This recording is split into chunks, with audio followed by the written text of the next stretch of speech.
उत्तर प्रदेश के गोरखपुर से एक व्यक्ति साइकिल पे नमकीन बेचने से सफ़र शुरू करता है और आने वाले समय में 2,59,000 करोड़ की कंपनी का अंपायर बना देता है, अंपायर खड़ी कर देता है। 2000 की कैपिटल पूंजी के साथ शुरू करके इतनी बड़ी अंपायर को बनाना काफ़ी बड़ी बात है अपने आप में, मगर इसमें एक बड़ा स्कैम भी था। तो आइए जानते हैं इसके बारे में। जी हाँ गाइस, नमस्कार, जय हिंद, सत श्री अकाल, आदाब। मैं आयुष पांडे स्वागत करता हूँ आपके अपने यूट्यूब चैनल पे। चैनल को आप कर लीजिए सब्सक्राइब, वीडियो को कर लीजिए लाइक और बढ़ते हैं अपने टॉपिक की तरफ। ईयर 1976 में एक व्यक्ति जब साइकिल पे नमकीन बेचने से शुरू करता है तो उस बेचते बेचते उसको दिमाग में एक आइडिया आता है। उनकी काफ़ी नेटवर्किंग अच्छी हो चुकी थी उस वक्त तक जब वो कंपनी की स्टार्टिंग करते हैं। तो वो स्ट्रीट वेंडर्स, छोटे बिजनेसमैन, रेडी वाले, पनवाड़ी वाले, इन सब से अटैच हो चुके थे कि इनको पता था कि वो उस डेट में वो सेविंग्स नहीं कर पा रहे हैं। तो उस टाइम उन्होंने एक अपनी पॉलिसी लाई, अपनी नीतियों के साथ शुरू करते हैं। तो उनकी पॉलिसी थी कि आप हमें एक एक रुपये आप हर महीने जमा करते रहिए और आपके पैसे सुरक्षित रहेंगे।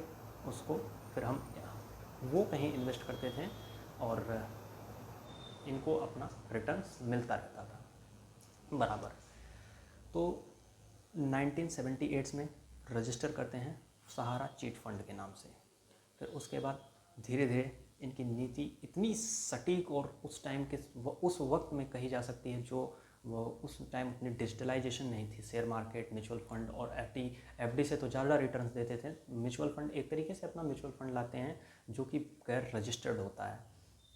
तो 78 के पहले और उसके बाद 78 में सहारा चीट फंड की नींव रखी जाती है, लखनऊ में मुख्यालय बनता है।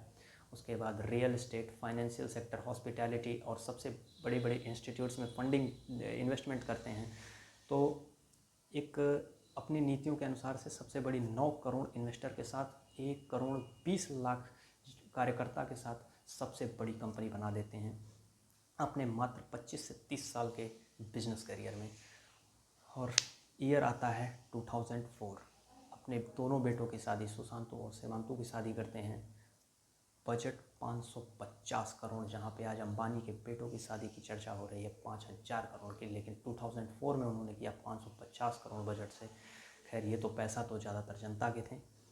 और उसके बाद फिर आती है 2009 नवंबर। सोचते हैं कि अपनी कंपनी को आईपीओ में रजिस्टर कराया जाए।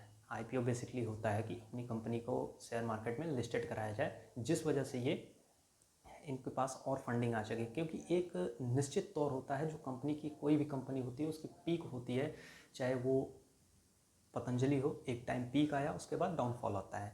इनका भी एक पीक आ चुका था इन्वेस्टर्स का, उसके बाद इनका डाउनफॉल आता है जब लोग पैसा जमा करने की बजाय मांगने के लिए आते हैं।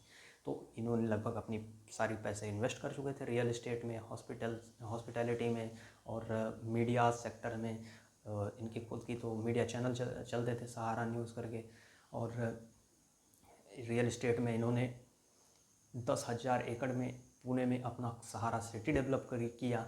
और उसके बाद काफ़ी इन्वेस्टमेंट हो चुके थे, लेकिन फिर भी उसके बाद जब इनके पास आते हैं लोग मांगने के लिए, तो ये अपनी कंपनी को आईपीओ में रजिस्टर कराने जाते हैं। लेकिन सहारा रियल एस्टेट के फाइल्स में सेबी को गड़बड़ी दिखती है कि ये बिना आईपीओ में रजिस्टर किए हुए इन्वेस्टर्स के पैसे को मार्केट में या फिर कहीं भी इन्वेस्ट कर रहे हैं। ये तो खैर बिना लाइसेंस लिए, बिना मार्केट में आए, ये काम इलीगल था। तो इस वजह से सेबी इनके 25,000 करोड़ रुपए को जब्त कर लेती है। और फिर आते हैं दिसंबर 2010 में ये इलाहाबाद हाई कोर्ट में फाइल करते हैं, अपने केस को फाइल करते हैं। और उसके बाद से अब तक केस तो चल ही रहा है, लेकिन फिर भी ये उस टाइम पुणे वॉरियर्स नाम की आईपीएल टीम तक चलाते थे। और उसके बाद इनका न्यूज़ चैनल था, इंडियन टीम को स्पॉन्सरशिप करते थे। और इनका न्यूयॉर्क में 2 बड़े बड़े बेशुमार होटल्स हैं, जैसे आज की डेट में ताज होटल टाटा का है। उसके बाद उससे भी बेहतरीन होटल, उससे भी बेहतरीन क्या कह सकते हैं, मतलब उसी के हिसाब के होटल न्यूयॉर्क में इनके। और ये तो थी कहानी सहारा ग्रुप्स की, और जो कि जहाँ अंबानी, टाटास, बिरलास को लग गए 2-2 3-3 पुश्तें इतनी बड़ी मार्केट में इतना बड़ी कंपनी बनाने के लिए, इतना बड़ा एम्पायर बनाने के लिए, वहीं 25 से 30 साल बिजनेस करियर में इतना बड़ा एम्पायर बनाना बहुत बड़ी बात होती है। डीएलएफ कंपनी स्टार्ट होती है 1946 में, आज के डेट में उसका 2,13,000 करोड़ की मार्केट वैल्यू है, मगर ये स्टार्ट होती है 1976 में और इसका आज के डेट में मार्केट वैल्यू 2,59,000 करोड़ है।